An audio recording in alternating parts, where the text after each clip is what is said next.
Hello. I am watching a video about 7 ways in which I can be a man child because I feel like one. So I'm gonna look at this video and see what kind of telltale signs there are in this. All right, here we go. Yo, how's it going, guys? In today's video, I'm talking about signs. I'm revealing 7 signs that you are still a man child. Oh no. Some of these signs, I'm going to read them out to you, and they're going to sting. And the degree to which they sting is the degree to which part of you realizes that it resonates with you, that it applies to you. That is true. So watch out in this video. The signs I'm going to read to you, watch out for an emotional response. Please don't make me throw First my of monitor all, out. What is a man child? When you're a man child, you have the psychology of a child. Yeah. Although you may have the body of an adult, psychologically you are still dependent upon the other, dependent upon something. You're not independent yet. You don't trust yourself, and this manifests itself as a bunch of different ways. In a bunch of different ways. Not trusting Why does yourself. this happen? Culturally, one reason for it is that we no longer have an emphasis on an initiation ritual. That is very true. Cultures, for masculinity to move from the state of boyhood to manhood, there was an initiation ritual. In this culture now, in Western society, we've all but lost this altogether. There is no defined initiation ritual. And you'll see adolescent boys, they will often seek this out, although it would be a chaotic version of it. There'll be a lot of adolescents fighting, there's a lot of daring going off, there's a lot of one-upmanship amongst teenage boys. You'll notice this. That's an attempt to find some sort of initiation ritual. This did happen to me a lot in high school, actually. I knew of a lot of kids that I guess may have not have had the correct process and the initiation process the guy is talking about, or period, and which he's talking about, is very true. And boys do tend to find their own. They certainly found some around me as well, but I don't know. But I never really had the need for that. I don't know why.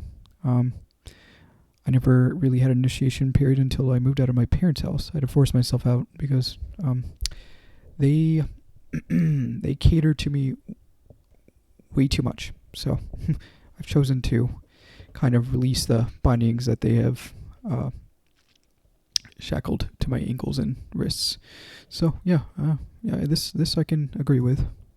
Where they're not being provided any. That's one reason. Another reason is that your parents, the upbringing, the upbringing that you experienced growing up. If your parents were children, psychologically children.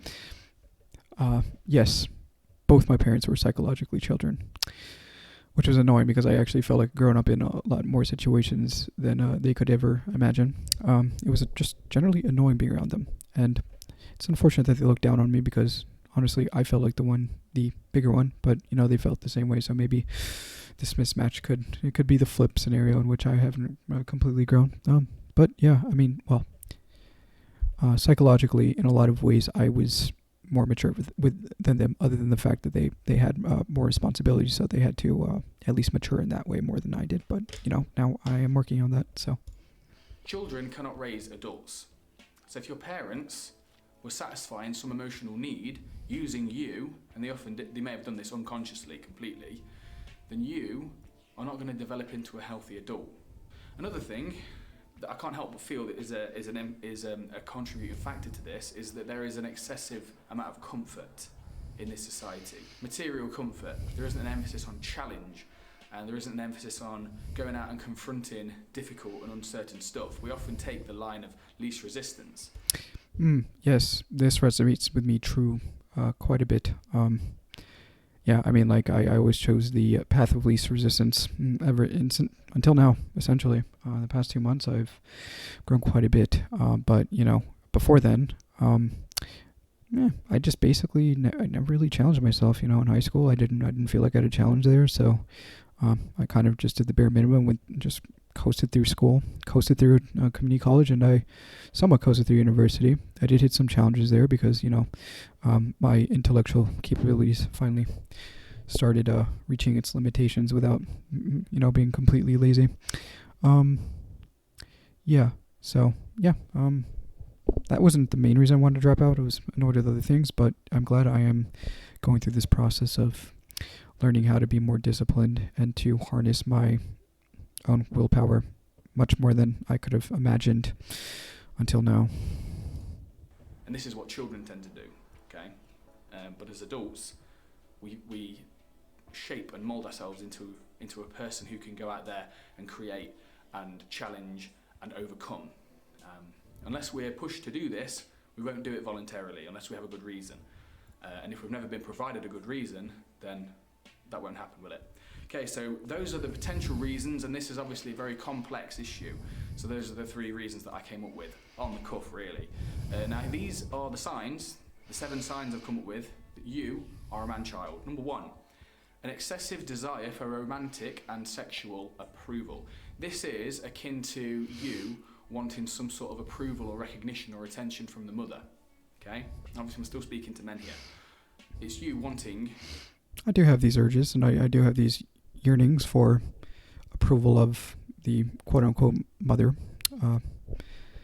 or the proverbial mother that Carl Jung talks about and whatnot. And I do have some constructs that I've created for kind of combating that, and that's love towards the empty vessel. That's really been helping me out with not really needing approval from or romantic approval or love from other people. I really don't think I need love from my mother anymore. I really don't think I need love from anybody else. I'm generally content. I do have those wants at times, but usually I can pick that out pretty quickly. You still having that connection to the mother figure, yeah? So if you want sex, you want approval, you want affection all the time, excessively, obviously you've still got needs, but if you want this disproportionately and it's affecting your life, and it's making you very needy and insecure, it's likely that you have some sort of attachment to the mother still, and this needs to be severed for you to be psychologically independent. Number 2, indecisiveness. You don't trust yourself. So I've just seen a rat run down underneath the window. That's strange. Indecisiveness. So you don't trust yourself. So any decision you make, you think is going to go wrong. Kids, generally speaking, are quite floaty, quite indecisive. They'll experiment with something, then they'll move on to something else. But if you put a lot of responsibility on a child, oftentimes it overwhelms. Yeah. And if you experience this in yourself, it's the same thing. Number 3. This is probably one of the bigger ones that I've been trying to work on, is my indecisiveness. Very difficult. Taking initiative is the biggest issue of mine as of now, but I think I'm slowly working on that, just due to my lack of attachment towards my parents and becoming more responsible. But indecisiveness, very hard. I tend to begin a lot of things and just not finish them. As I've talked in other videos, that's pretty apparent. I can see a lot of instances of that in which this example that he has given is very true, and it resonates with me quite a bit. A lack of trust in oneself. Similar to the indecisiveness before, you don't trust yourself. You don't trust that you can ask yourself something, and you don't believe yourself, and you don't trust that you can do things in the world as much as an adult. You think that it's all going to go to pot eventually. So this manifests itself in you being indecisive and the rest of it. Number 4 is you... so not trusting myself. I can trust myself in some situations, but, there are parts of my life that I'm very uncomfortable in.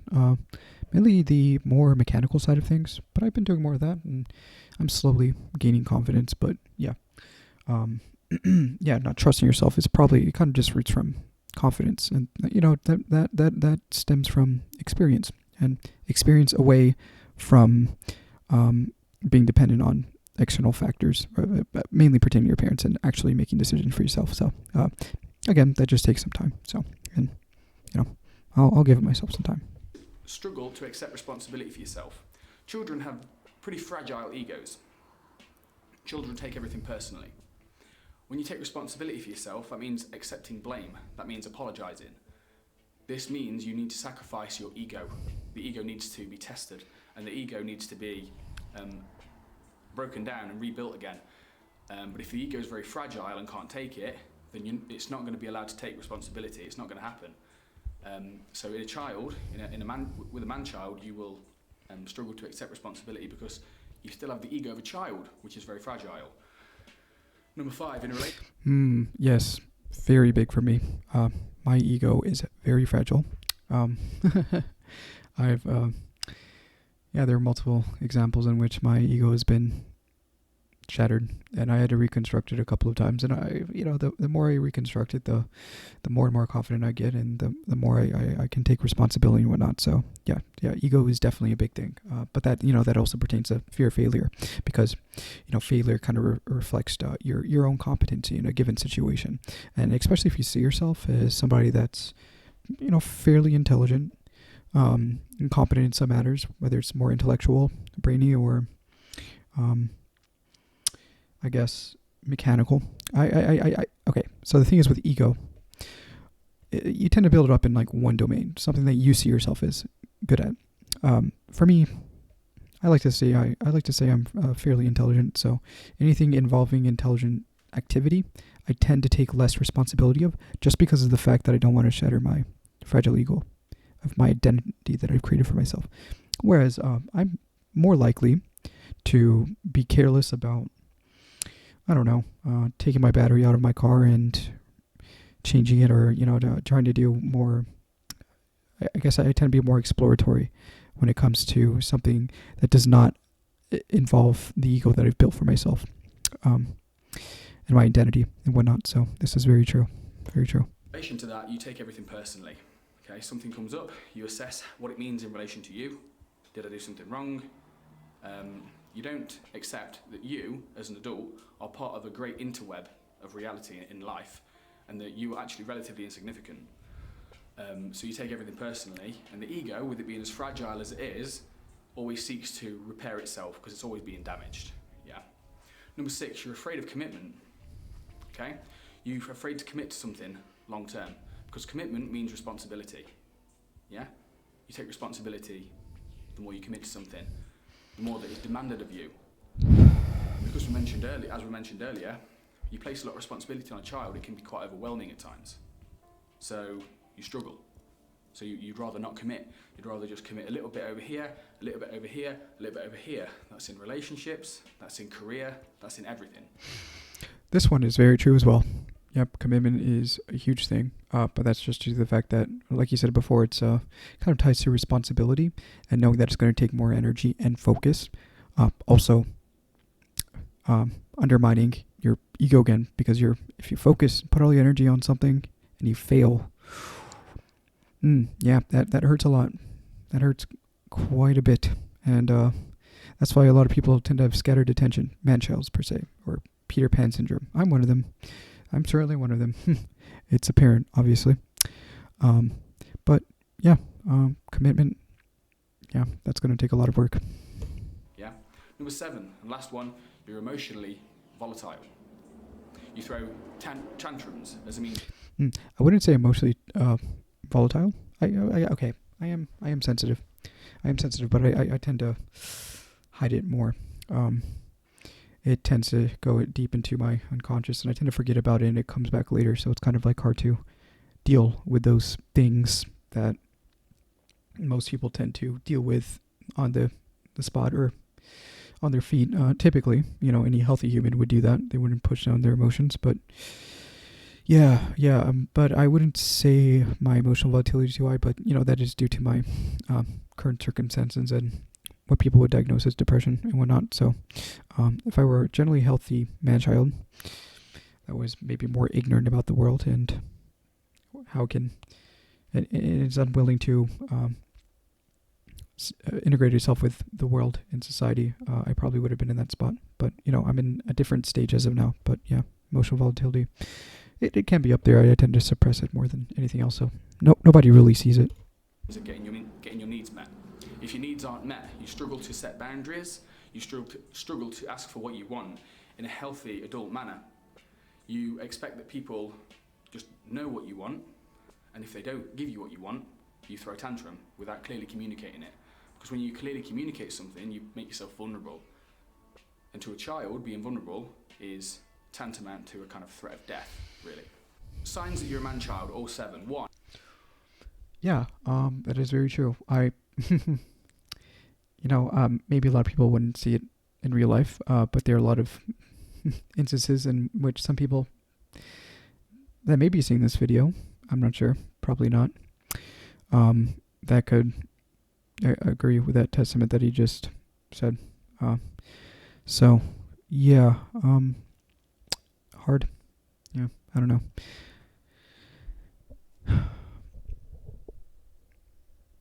What was I thinking? I had other thoughts, but I can't. Damn. Yeah. Yep. Emotional volatility. I don't know. I wouldn't say. I guess I have blown up in a couple of instances. There are a few in which I've done so. Not as much. It tends to go out in larger spurts because again I kind of ignore those parts of myself, and I don't communicate my needs towards others. So it's all the whole assertiveness factor. But then again, that tends to. It all just comes down to experience. Well, experience and decisiveness. Once you're able to get enough experience and you're able to become decisive, all this other stuff tends to, I don't know. Well, maybe decisiveness is a little bit harder. But yeah, experience is the biggest thing because when you get confident, you tend to either take more risks or you tend to have a more, you tend to have a stronger ego, I guess. So, and you tend to be more assertive through experience. So. 1. Excessive desire for romantic and sexual approval. 2. Indecisiveness. Yep. 3. Lack of trust in oneself. 4. Struggle to accept responsibility for yourself. Yep. 5. You take everything personally. Mm-hmm. 6. You're afraid of commitment and you're quite floaty. And number 7. You're emotionally volatile. Now, it is worth mentioning that these are just potential signs that you're a man-child, that you struggle with these things, right?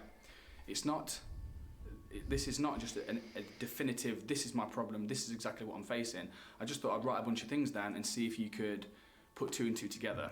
And this subject itself is very personal to me because it's one thing I've noticed over the past 5 years is some of these symptoms. Yep. I'm experiencing it in my own life. Yep. And this past year I've taken massive steps towards manhood. While I don't That's feel good. like I'm there yet, I definitely have taken great leaps forward in that way. So I hope this has helped, guys. I really do hope this has helped you. And sorry if I spoke really quickly in this video, because I noticed as I was filming it, I was in flow, and I was looking at the screen on my camera, and I had like 7 minutes to get it down before the camera cut out. But I cleared some data and carried on, so that's the reason. So guys, that's it. That's the video for today. Thank you very much for watching. If you like this video, then please click the like button and subscribe to the channel. Yeah. All this is pretty accurate, to be honest with you.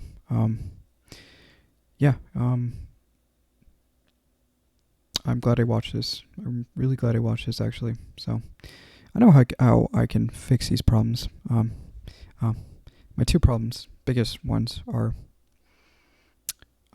indecisiveness and, well, just being generally assertive.